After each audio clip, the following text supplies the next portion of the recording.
share a grounding that I did at a meeting a couple of, maybe a week ago now, to share a little bit about my mother. This is a picture of my sweet mom, Shirley Ray Wallace, who made a lot of friends with her. She passed away in 2022. But she is what I'm carrying into tomorrow. And she was 13 years old when she marched with Dr. King. And she told me about that day, but it's crazy because you never know where Allah is going to take you and where He's going to bring you back to.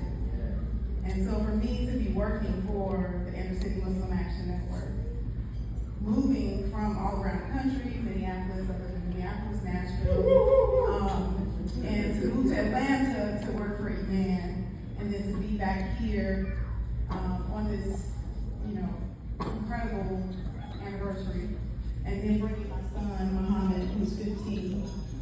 So it's 3 generations that I stand on and just continue the legacy. You don't always know until you become an adult that how important it is, and I didn't know that I was standing here, and 60 years later, being able to share and say her name. But the thing that I learned about last week was, why was Dr. King in Chicago? Right, because we at Iman Atlanta, we organize on the west side of Atlanta and many places that Dr. King also was organizing in prior to coming to Chicago. And he was organizing around housing rights in Vine City on English Avenue, in places where after the fire in Atlanta in 1917, that people were going into areas that other people didn't want them to live in.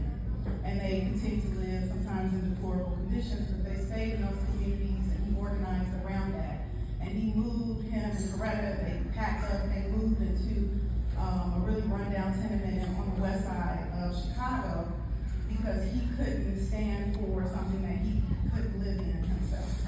Right, so that's why he was here in Chicago. And people have talked about earlier what happened in Marquette Park, the evil and all of that. So I won't go into that. You've heard enough of that.